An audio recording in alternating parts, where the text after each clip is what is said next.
Saya selalu kasih tips dan trik ini ke teman-teman yang bertanya, gimana sih cara mencari kerja remote dan kenapa dapatnya selalu di luar negeri? Nah, ini dia, ada 6 hal yang perlu kamu siapkan untuk mencari kerja remote, khususnya di bidang IT, tapi ini bisa digunakan untuk kerja remote pada bidang yang lain ya, selain di dunia IT. Nah, cerita sedikit, saya sudah bekerja remote di bidang IT, fokusnya ke back end. Itu udah dari 2015, sekarang udah 2024, mungkin hampir 9 tahun ya, dari pertengahan tahun. Nah, pertama adalah cari alasan utama.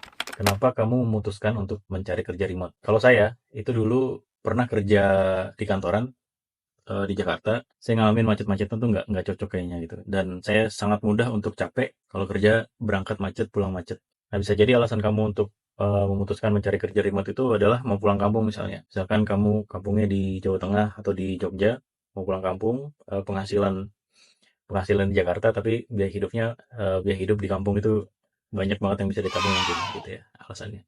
Atau mau punya waktu yang fleksibel untuk keluarga, misalkan ngantar anak pagi, siang atau sorenya jemput anak, nanti di sela-selanya adalah kamu isi untuk waktu bekerja gitu kan, bisa juga. Nah, yang kedua, tulis di kertas atau di apapun, di HP atau di laptop, tulis skill apa yang dimiliki sekarang. Tapi ada skill yang tidak bisa dikompromikan, artinya benar-benar wajib. Misalkan seperti berbahasa Inggris, kamu harus bisa berbahasa Inggris minimal komunikasi di dunia kerja. Kamu bisa paham apa yang employer kamu katakan kepada kamu dan kamu bisa menyampaikan apa yang kamu ingin sampaikan, sesuatu yang kamu butuhkan gitu ya. Tapi ini nggak 100% wajib berbahasa Inggris karena kadang-kadang saya mencari informasi kerja remote itu kadang dibutuhkan bahasa lokal negara target. Nah, misalkan itu saya nyari di LinkedIn itu dapat informasi di Jepang, backend engineer di Jepang pakai Django juga, pakai Python gitu ya. Nah, ternyata wajib pakai bahasa Jepang, minimal level apa gitu. Mereka bisa bahasa Inggris, tapi mereka memilih untuk mewajibkan bahasa lokal. Jadi nggak 100% harus bisa bahasa Inggris ya. Nah, skillnya misalkan selain bahasa, itu adalah kayak ngoding di back end atau di front end atau yang lain.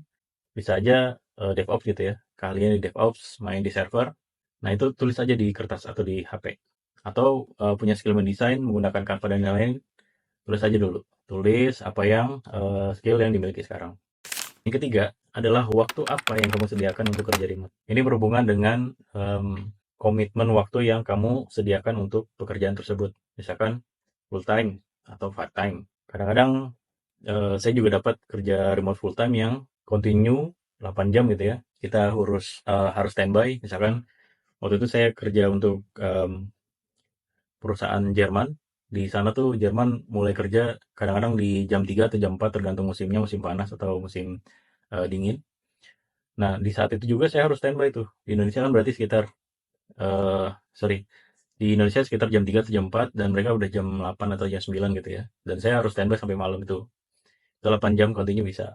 Ada juga perusahaan yang remote-nya itu fleksibel. Artinya saya bisa nyicil 2 jam kerja, nanti kegiatan lain di rumah, 2 jam berikutnya di jam yang lain, gitu bisa juga.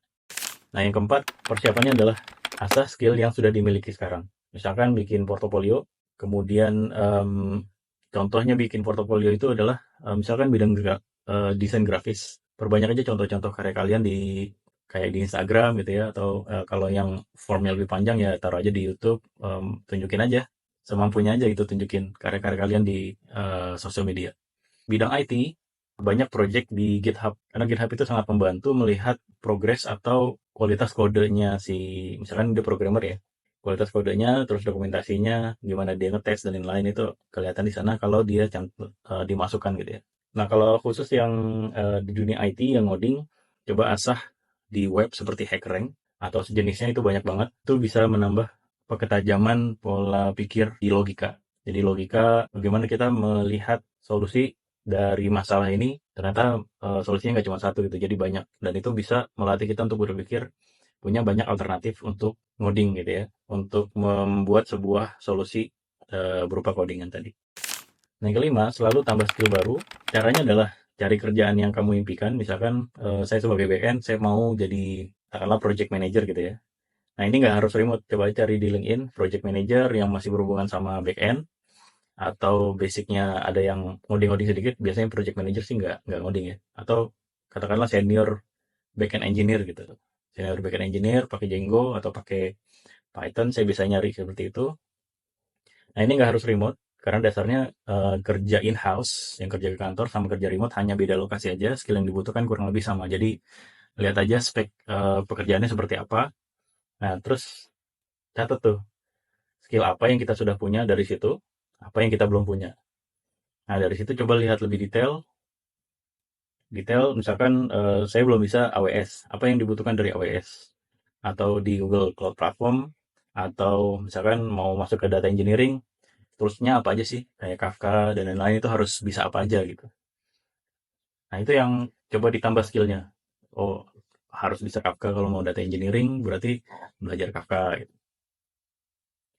Yang keenam adalah persiapkan mentalitas. Saya bisa bilang setiap pekerjaan itu sama aja lelahnya, sama aja capeknya ya. Namanya juga kerja. Setiap pekerjaan ada kelebihan sama kekurangannya di segala sisi ya. Saya nggak bisa bilang kerja remote itu lebih baik daripada kerja kantoran dan sebaliknya gitu. Sama-sama susah kerja dalam tanda kutip, sama-sama bisa dinikmatin. Ya tergantung kita aja pilih yang mana gitu. Kalau kerja remote itu kan banyak yang fleksibel, bisa tetap ketemu keluarga hampir tiap jam. Enaknya itu, nggak enaknya adalah kadang-kadang kita harus kerja tengah malam juga. Kadang-kadang kalau kerja kantoran yang dulu saya alamin adalah kalau saya berangkat pagi, kerjanya pagi sampai sore, setelah selesai kerja ya udah pulang, nggak mikirin kerjaan lagi gitu. Cuma emang kadang-kadang ya kerja malam juga kalau ada emergency gitu ya. Nah, enaknya nggak terlalu mikirin kalau udah weekend atau malam gitu untuk kerja kantoran. Kalau ya remote, kadang-kadang kerja weekend juga kerja. Nah, ini satu lagi yang banyak orang nggak tahu sebenarnya, rahasia. Saya bisa bilang ini rahasia dari pekerja remote yang biasa kerja di luar negeri. Sorry, maksudnya kerja di Indonesia tapi ngambil kerjaan di luar negeri gitu ya. Adalah mencari pekerjaan remote di luar negeri itu lebih mudah daripada pekerjaan remote di dalam negeri. Itu dia. Jadi orang lebih percaya sama kita saat kita bisa kerja remote dibanding eh, perusahaan yang satu kota sama kita untuk kita memilih untuk kerja remote itu. Yang saya unik kayak gitu ya. Nah, itu dia 6 persiapan mencari kerja remote secara umum khususnya di bidang IT. Oke, makasih. Bye.